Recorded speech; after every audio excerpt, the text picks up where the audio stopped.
Chakan traffic मुक्त व्हावं यासाठी खरं तर आज आंदोलन सुरू आहे आणि याच आंदोलनाच्या या ठिकाणी पाहतो की चाकण शिकारपूर महामार्गावरती या परिसरामध्ये वृक्षारोपण करण्यात आलेलं पाहायला मिळतं। काही महिला आपल्यासोबत आहेत, नक्की काय सांगसान ताई, एकंदरीत काय भूमिका आहे आज तुम्ही आंदोलनामध्ये उतरला?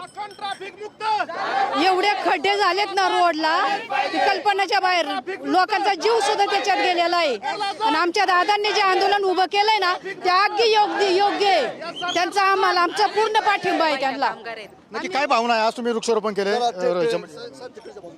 चला पुढं वरती। नक्कीच आपण पाहिलं की खरं तर या परिसरामध्ये नक्की ताई काय सांगसाल आज वृक्षारोपण केलं? सर, आज हे वृक्षारोपण जे केले ते ट्रॅफिक मुक्त होण्यासाठी किंवा आता हा जो कालपासून लढा चालू केलाय त्या लढ्याला एक सरकारला जाग यावी म्हणून आम्ही जे काही करतोय त्याला सरकारने आज येऊन काहीतरी जाग आली पाहिजे, सरकारला काहीतरी मान्यता दिली पाहिजे, काहीतरी निर्णय ठोस घेतला पाहिजे याच्यावरती, हीच आमची अपेक्षा आहे। आणि आम्ही जे काही करतो ते शांततेमध्ये करतोय अजून तरी, उद्यापासून काय करू याच्यावरती हे सांगू शकत नाही आम्ही, त्याच्यामुळे आज तरी काहीतरी निर्णय व्हावा अशी आम्हाला अपेक्षा आहे।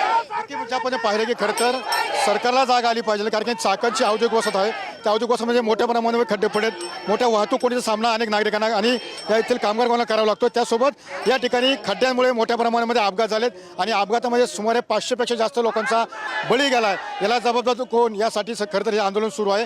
आणि आज ज्या पद्धतीने चाकण तळेगाव रोडवरती आंदोलकांनी या ठिकाणी वृक्षारोपण करून या खड्ड्यांचा निषेध केलेला आपल्याला या ठिकाणी पाहायला मिळत आहे। कॅमेरा अभि पिसासा मी सुनील दिले, टीव्ही 9 मराठी, चाकण, पुणे।